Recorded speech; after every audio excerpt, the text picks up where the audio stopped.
Dear students, in this lecture we have to study about the mechanical properties of solids. इस topic में हम solids के mechanical properties की study करेंगे।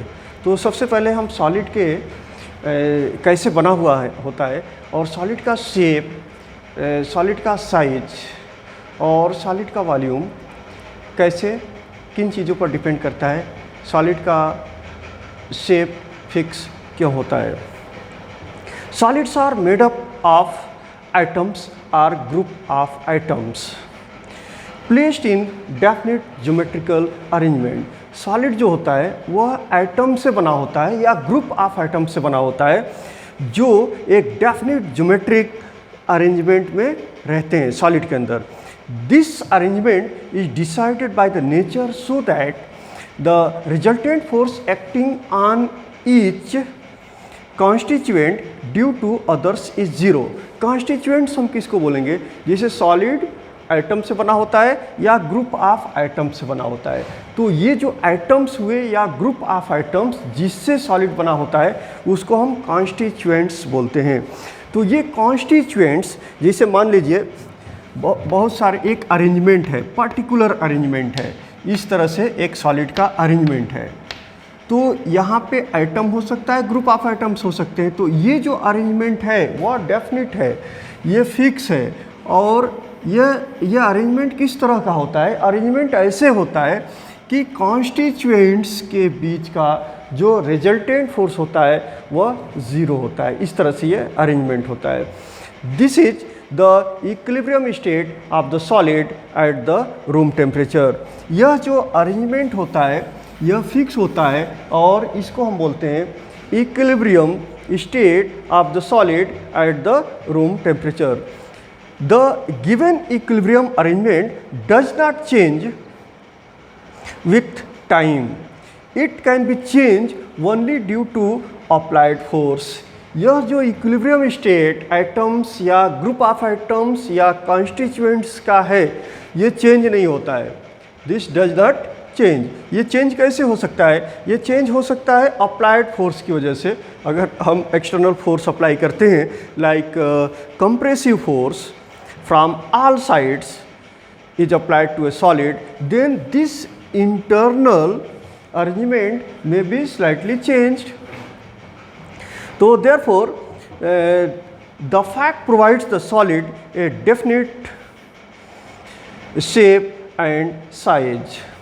अगर हम थोड़ा सा टेम्परेचर इंक्रीज करते हैं सॉलिड का तो यह जो डेफिनेट अरेंजमेंट है सॉलिड के अंदर एटम्स या ग्रुप ऑफ एटम्स या जिसको हम बोलते हैं कॉन्स्टिट्यूएंट्स का, तो वह एटम वह अपने इक्विलिब्रियम स्टेट से वाइब्रेट करेगा लेकिन फिर से इक्विलिब्रियम स्टेट पे आ जाएगा। मतलब वह जो इक्विलिब्रियम स्टेट है वह उसका मेन पोजीशन रहेगा।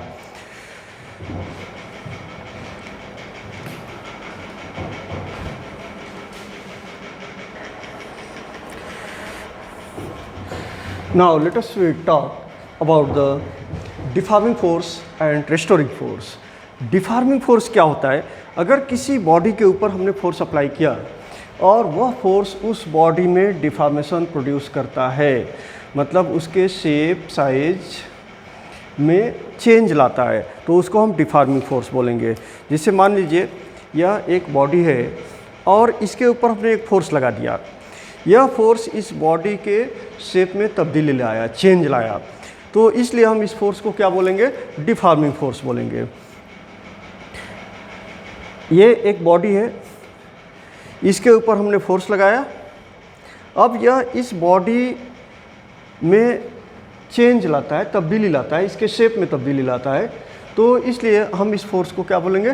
Deforming force. मतलब हम कह सकते हैं the force, applied force which produces the deformation in a body, that force is called deforming force. The change in shape or size or both of a body due to an external force is called deformation.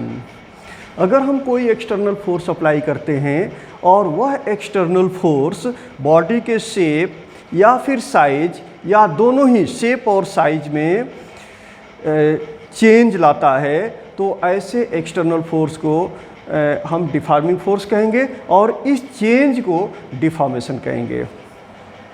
जब body में deformation produce होता है, मतलब हम apply करते हैं कोई force, external force apply करते हैं, तो बॉडी के अंदर due to internally arranged constituents like atoms and molecules, तो मॉलिक्यूल्स के बीच में चेंज आता है, इसलिए उनके इंटरनली एक फोर्स काम करता है, एक फोर्स डेवलप होता है बॉडी के अंदर, और वह इंटरनल फोर्स इस अप्लाइड फोर्स का अपोज करता है, जिसकी वजह से जैसे ही हम अप्लाइड फोर्स हटा लेते हैं, बॉडी अपने इक्विलिब्रियम स्टेट को रीगेन कर लेती है, और इसी इंटरनल फोर्स जो डेवलप होता है ड्यू टू अप्लाइड फोर्स, उसको हम कहते हैं रेस्टोरिंग फोर्स। तो let us here I am giving example to understood what is the restoring force, internal restoring force. Now consider here, this is a solid.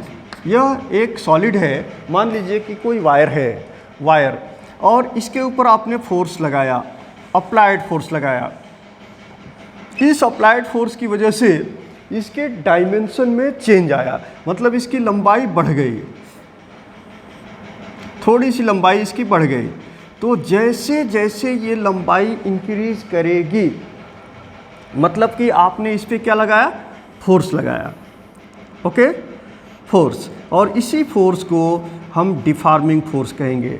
यह force इसमें acceleration produce करेगा, और acceleration की वजह से वेलोसिटी होगा और इसकी लंबाई बढ़ेगी। लेकिन कुछ लंबाई बढ़ने के बाद ये स्टॉप हो जाता है। स्टॉप क्यों होता है? इसलिए कि इसमें इंटरनल रेस्टोरिंग कुछ ना कुछ तो डेवलप हुआ, इंटरनल फोर्स डेवलप हुआ, और वह क्या करेगा, ये अप्लाइड फोर्स डाउनवर्ड है और यह फोर्स अपवर्ड काम करेगा, और जैसे ही हम फोर्स अप्लाई करेंगे यह फोर्स इंक्रीज होता जाएगा, और एक पर्टिकुलर स्टेज पर, जैसे यहाँ तक एक्सटेंशन प्रोड्यूस हो गया वायर में, तो यह जो अप्लाइड फोर्स है और यह जो इंटरनल रेस्टोरिंग फोर्स जो डेवलप हो रहा है, दोनों ही फोर्सेस इक्वल हो जाएंगे, और ऐसे कंडीशन में यहाँ से अब आगे डिफॉर्मेशन नहीं होगा। मतलब आप ये कंक्लूड कर सकते हैं कि अप्लाइड फोर्स और रेस्टोरिंग फोर्स दोनों इक्वल हो जाएंगे। तो therefore you can say in a body applied force is equal to internal restoring force,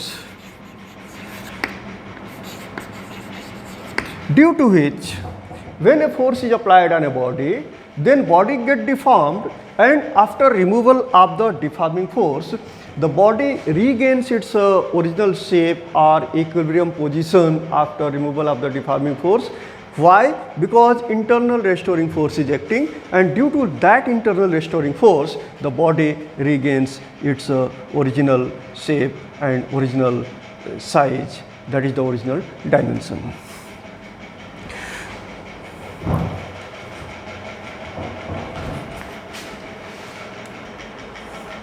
Therefore, we can say different materials having different nature.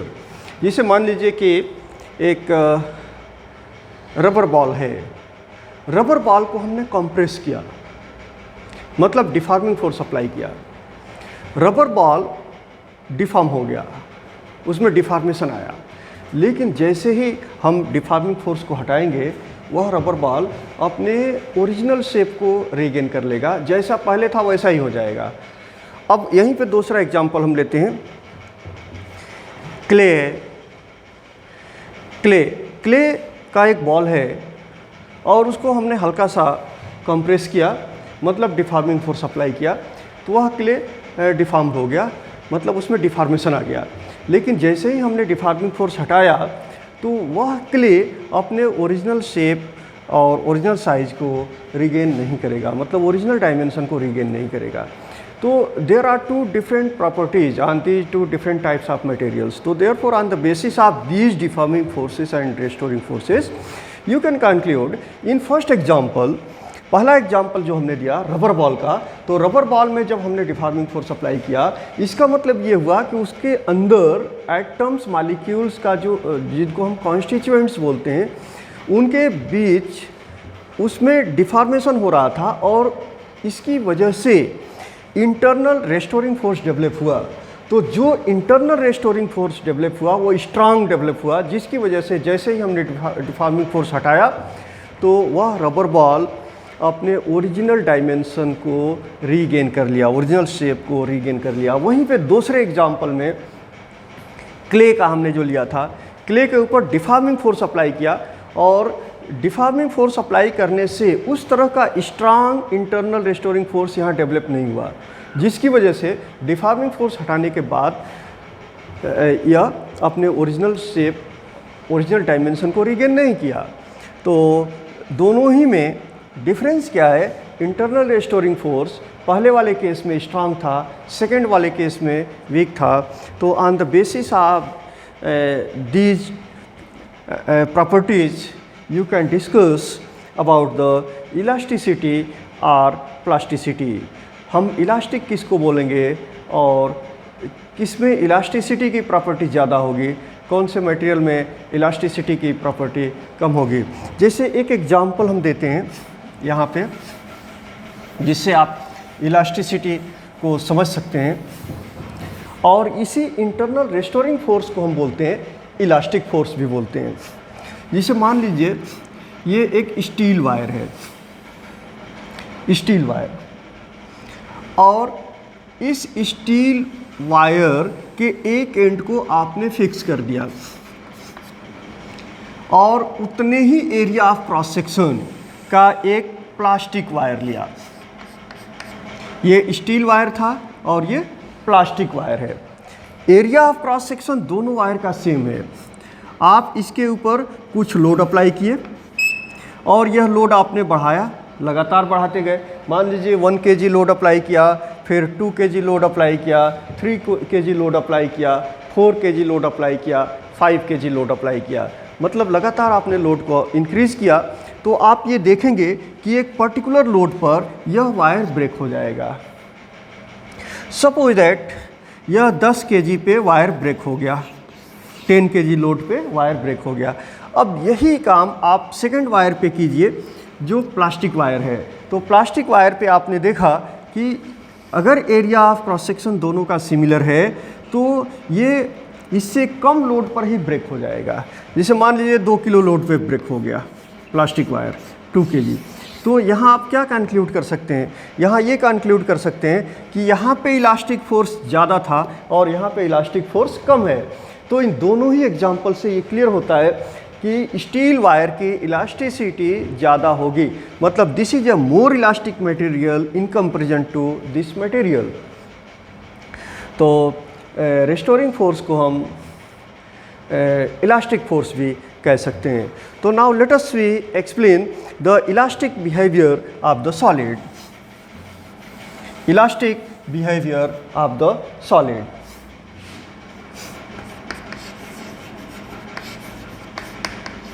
Elastic behavior of solids।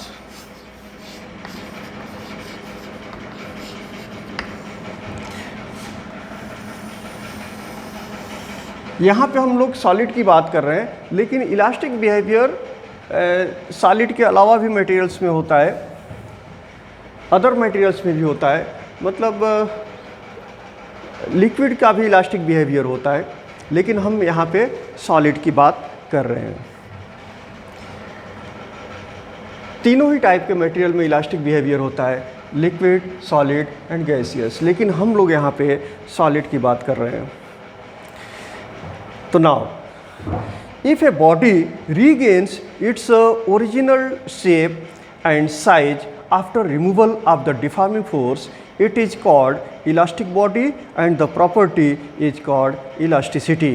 जैसे किसी body के ऊपर हमने deforming force apply किया और deforming force हटाने के बाद वह बॉडी अपने ओरिजिनल शेप और साइज को रीगेन कर लेता है, तो ऐसे बॉडी को हम इलास्टिक बॉडी कहते हैं और इस प्रॉपर्टी को इलास्टिसिटी कहते हैं।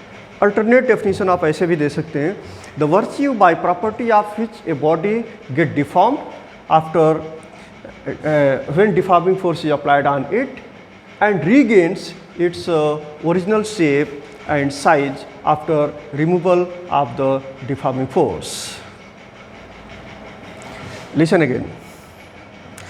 The virtue by property of which a body get deformed after when the deforming force is applied on a body and regains its original shape and size after removal of the deforming force.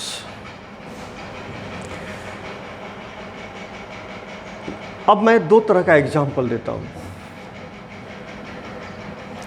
एक ऐसा body है जिस पर deforming force apply किया, deforming force apply करने के बाद वह डिफॉर्म हो गया और डिफॉर्मिंग फोर्स हटाने के बाद वह अपने ओरिजिनल शेप एंड साइज को रीगेन कर लिया, तो उस बॉडी को हम इलास्टिक बॉडी कहेंगे। For example of the elastic body, steel, nichrome wire, rubber है, ये इलास्टिक बॉडीज़ हैं। When a deforming force is applied on a body, then body get deformed, and after removal of the deforming force the body does not regains its original shape and size. Such a body is called plastic body and the property of a body is called plasticity. तो plasticity रखने वाले कौन से body होंगे? Plastic body कौन कौन से body हो सकते हैं? जैसे कुछ मटेरियल्स हैं जो प्लास्टिक बॉडी हैं, for example clay, putty, plasticine, thick mud etcetera, these are plastic body.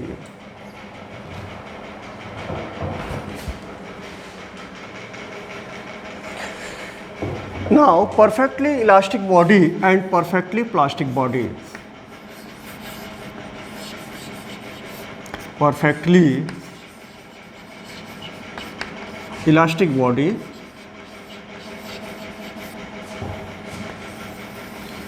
when a deforming force is applied on a body, body get deformed, and after removal of the deforming force body regains its original shape and size completely. Such a body is called perfectly elastic body. Now perfectly plastic body.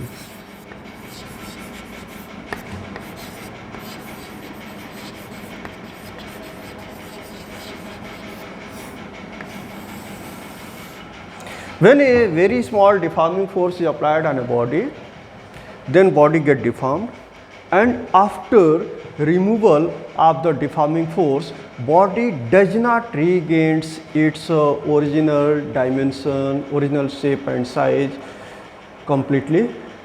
मतलब कि जब very small deforming force हम किसी body के ऊपर apply करते हैं, deforming force की वजह से बॉडी डिफॉर्म हो गया और डिफॉर्मिंग फोर्स हटाने के बाद बॉडी में डिफॉर्मेशन पहले जितना था उतना ही डिफॉर्मेशन बाद में भी है, फोर्स हटाने के बावजूद भी। तो ऐसे बॉडी को हम परफेक्टली प्लास्टिक बॉडी कहेंगे। Example of the perfectly plastic body, clay, plasticine etcetera.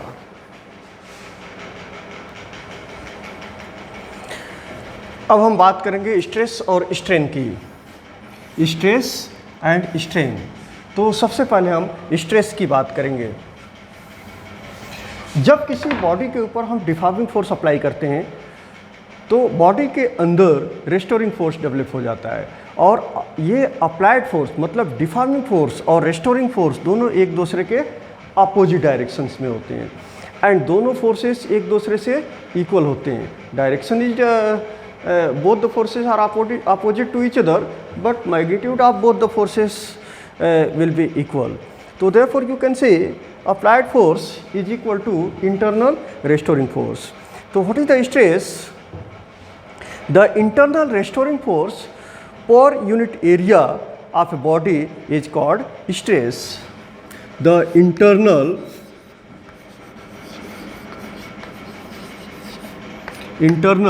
restoring force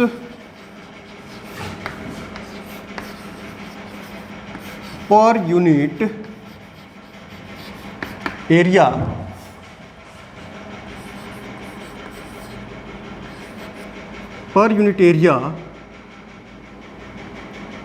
of a body is called stress. Okay? तो therefore stress is equal to, इसको हम लिख सकते हैं, this is equal to deforming force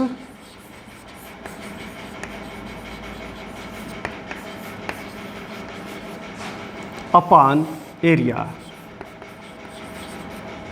Okay? If the deforming force is equal to F, that is the magnitude of deforming force, यहाँ पे हम deforming force का magnitude लेंगे और जिस एरिया पर यह फोर्स अप्लाई किया गया है उस एरिया से डिवाइड करेंगे. यहाँ पे हम ले सकते हैं stress is equal to internal restoring force भी ले सकते हैं, because deforming force and internal restoring force will be equal in magnitude. Now, what is the SI unit? SI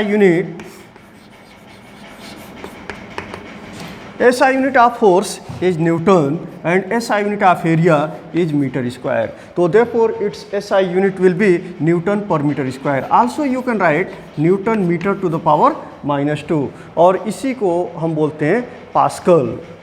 Okay, that is PA. Symbol of Pascal is PA.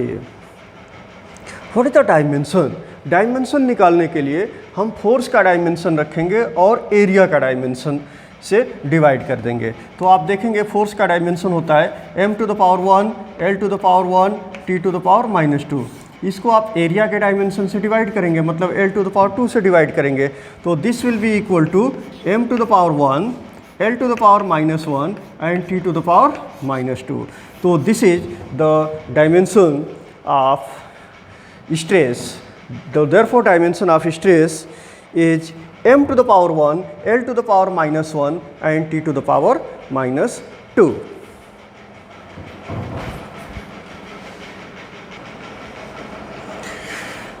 अभी हम बात करेंगे strain की. What is the strain?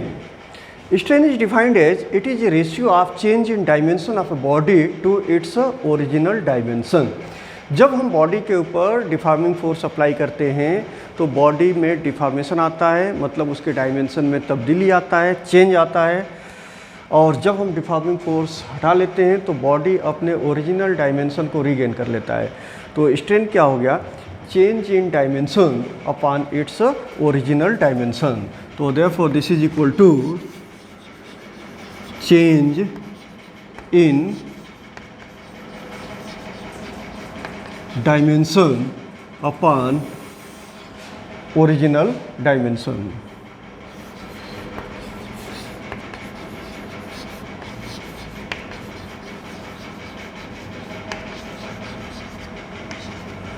You know that numerator and denominator both are the same types of quantities. Change in dimension upon original dimension. So therefore it will be unitless. So there is no unit. That is unitless. और इसका dimension क्या होगा?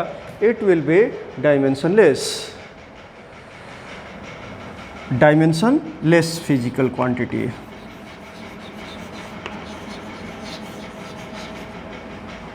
तो ये unitless भी होगा और dimension less भी होगा.